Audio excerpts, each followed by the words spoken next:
Hi, and welcome to this live reading from Lighting the Path, Leaning into a Hopeful Future as a Special Needs Parent by Marcia Nathai-Balkissoon, and this is presented by Itsy Bitsy Book Bits. Preface. Emma's birth. You're being irresponsible to expect your daughter to have any chance at recovery. If she lives, Emma will remain in a vegetative state until adulthood, said the doctor, and I heard matter-of-fact finality in his tone. Some observer part of me dispassionately kept me on my feet, speaking to Sean, my husband, and blinking, laughing and playing with Brian, our 5-year-old son, there in the intensive care unit. I did not hurl insults, my fists, or even blame, although our world was crashing down around us. Had I been watching this in a movie, I'd have been horrified, drawn to tears from feeling the pain of another mother and watching her baby's future just crash in an instant. But this was my real life, and some supernatural force or innate ability was keeping my family upright. Observing Emma comatose in the hospital bed, all I could do was hold close my memory of the 8 months we'd had with her so far. If what the doctors were saying came true, we were likely at the end of the line. This was my real life, and some supernatural force or innate ability was keeping my family upright. Emma was born in 2012. At the ultrasound, when her health was checked, I remember specifically answering the call of my intuition and asking for a check of her fingers and toes. All was well, we were told. Other than having a huge pregnancy belly, I'd had an easy pregnancy. Em hadn't been a rib kicker like my son had been 5 years earlier, and what a relief that was. So it was a surprise when Emma was born with 6 fingers on one hand. Feeling woozy, I thought the drugs were causing me to count wrong, and I recounted, holding her precious little fingers so gently, and came up with 6 again. I called my husband over to count, and he started to cry. A biology teacher, he explained that this simple polydactyly, having extra fingers, could be an indicator of organ malformation issues in our precious newborn. Given that the medical team present for the birth had not clued us in to any observed abnormalities with her fingers, he requested the pediatric neurologist to specifically check her out based on his concerns. The next day started with a solemn visit from the doctor. He confirmed that Emma did in fact have a moderate to large hole in her heart based on the whooshing sound heard through his stethoscope. We were referred to a pediatric cardiologist then, and when Em was 18 days old, learned that she actually had 4 issues in her heart. A critical congenital heart defect called tetralogy of Fallot that included an aortic valve anomaly, a hole between the 2 lower heart chambers, stenosis, constriction of the pulmonary artery, which would make it hard to get enough oxygen-rich blood to Emma's body, and a thickened right ventricle wall. Were we living in a first world country, the problem would likely have been fixed through surgery immediately, but living in Trinidad and Tobago, there were no surgical options. We were told that any such surgery happened through the work of rarely visiting teams or through scheduling of surgery in a foreign country. Worse, we were told we had to wait until Emma's condition declined to a point where it made intervention mandatory. Throughout the coming months, the doctor's prognosis hung over our heads like the sword of Damocles. When Emma was 8 months old, her condition suddenly worsened when she turned blue in her crib. We learned she was at high risk for stroke or seizure without immediate open-heart surgery. A U.S. hospital agreed to help Emma, and a week later, payments and pre-tests were being sorted out.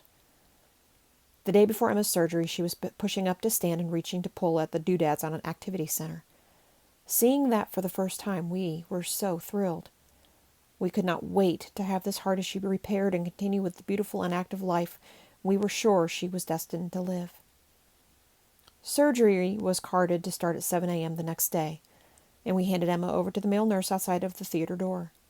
We took a picture of our little family, kissed her good luck, and listened to the nurse promising to take good care of our girl. When we were finally allowed to see Em, she was in an ICU bed, and we were told that the surgery had been successful. Since her breathing was strong and steady, the doctors decided to take her off ventilator that very night. They said she would recover even faster with the tube out of her throat. I am still incredulous about what happened next. Somehow, while removing her ventilation tube, the doctor dislodged a tube from Emma's heart and she began bleeding out. Sean and I observed the box at the foot of her bed filling with blood and called the nurse's attention to it.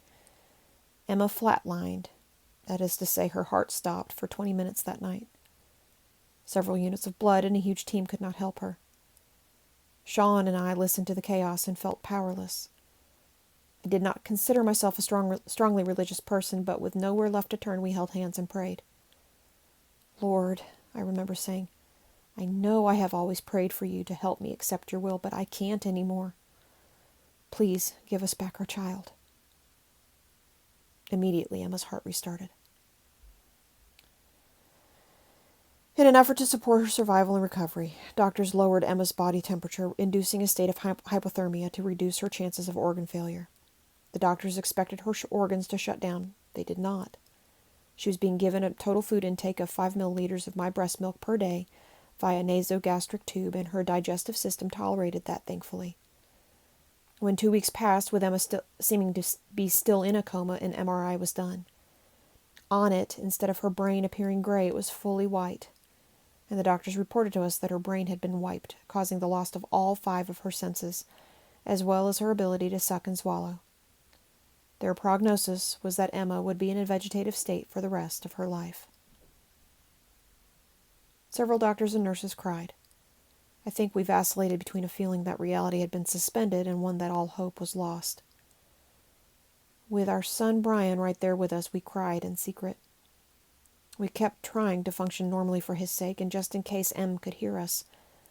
In addition to hearing that it was irresponsible to expect recovery for Em, we also were encouraged to let her go and move on with our lives.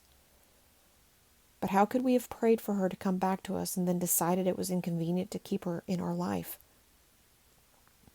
With a dark future looming, we had decisions to make, and our first was that we absolutely wanted our girl. Whatever lay ahead, she was our gift, and we felt so heartful to have her back with us, even with the heartbreak we were also feeling. This made the second decision automatic, to risk surgery to have Emma fitted with a gastrostomy tube so we could feed her more milk and begin rebuilding her body size, which had drastically shrunk.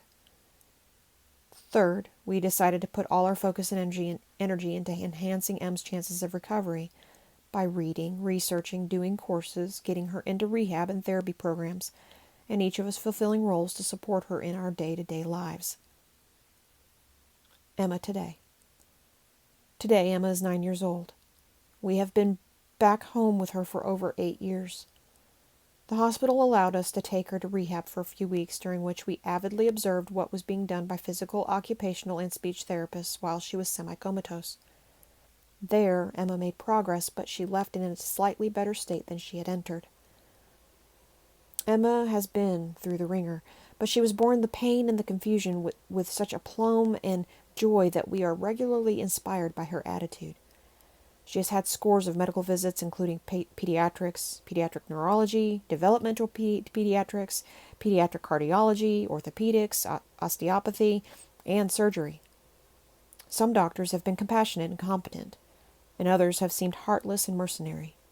We have taken her to various alternative physical, occupational, speech, and early interventional therapy visits. At this point, Emma is considered a child with multiple disabilities. She has severe traumatic brain injury, a mild to moderate pulmonary backflow following the open-heart surgery, a blind diagnosis, difficulty sucking and swallowing and chewing, an inability to speak, immobility, challenges with gut motility, hernias in her chest wall and abdomen, hypertonic, stretched-out rigid limbs, and hypotonic, floppy neck and torso, some positional scoliosis, which is extensive curving of her spine, and some loss of muscle tone, especially in her legs. The tightness of her legs causes scissoring, and this has caused double dislocation of her hips. Em also has poor circulation as she cannot move her limbs easily, and so her hands and feet become cold and purple if we don't get them moving or propped up to encourage flow back to her heart. Our little fighter has also overcome many limitations to date. Her gastrostomy tube has been removed, and she has been able to transition from eating watery purees to eating crushed food and taking bites of soft fruit.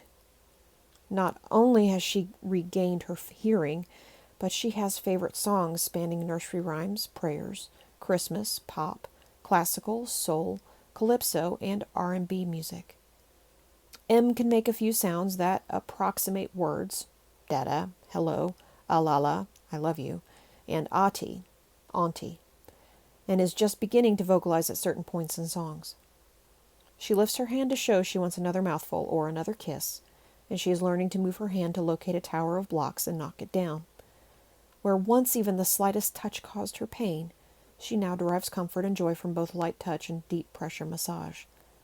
Her latest joy is dry brushing, which we do to improve circulation in her limbs. M is kicking her legs some more recently when she gets excited about a song that she likes, and that has the potential to improve muscle tone and circulation to an extent. My intention with this book. When Emma was hurt, I remember how lost and scared and lonely we felt. We wanted guidance, advice, and assurance that it would be okay. We wanted to talk to others who had faced this before. I had done searches of online bookstores and bought a book about brain injury. But that was so distant and professional. I really longed for some love and human connection, too. That is why I'm writing this book. I don't want another parent or guardian to ever have to face what we did alone. This book was written for every person who feels fear about something that has just happened to a loved one. In the moments Sean and I faced Emma's prognosis, it felt like we'd been slammed by a tsunami of emotion and overwhelm.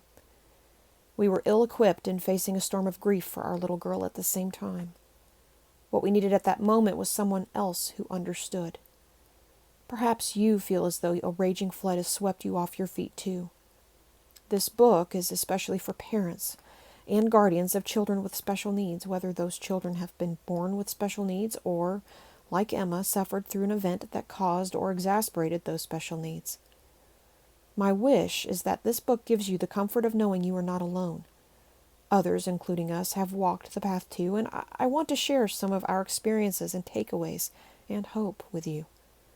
I'll share some of the emotional journeys we have traversed, to recount how we dealt with them, and recommend some exercises that could be of use to you and your family. Dealing with feelings of being judged by others, blaming ourselves, feeling abandoned and isolated, feeling angry and overwhelmed, and hopeless are just some of the negative emotions explored in the chapters ahead. A big part of the worry for us was focused on finding ways in which we could help our child to recover, despite her medical prognosis. Thus, this book also outlines several of the approaches we have used, from traditional medicine and therapy to intuition-based approaches used at home, and reviewed from time to time with various practitioners.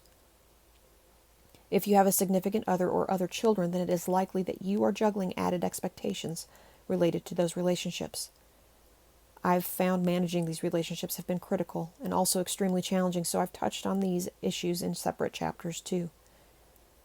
For several years, I have lived with a dark cloud of fear hovering over me. I worried about how to provide financially for my family, and especially for Em, not only now, but even more scary when Sean and I have passed on. This is a big concern for me still, and I've put a lot of thought and research into how to chart our financial course. So the financial planning chapter sheds some light on options you should explore to put things in place for your special needs child and other children, for your own retirement, and more. The issue of career comes up also because our work generates the income to keep caring for our families. You can check out some content to help your balance work demands and do some personal planning as well. Speaking about wealth, you may have heard the saying, your health is your wealth. I've included a chapter on focusing on your own health because we need to stay healthy and build our own strength and longevity for our children's sakes. Also, of course, you boost your family's well-being when you learn about eating and living for health. I do have to say that nothing I write should be construed as legal or medical advice, but I hope it feels like you have the warm hand of a friend holding yours as you navigate your journey. I know how difficult, never-ending, and lonely this can feel, my friend. I truly hope that through my words you feel less alone and more resilient and hopeful.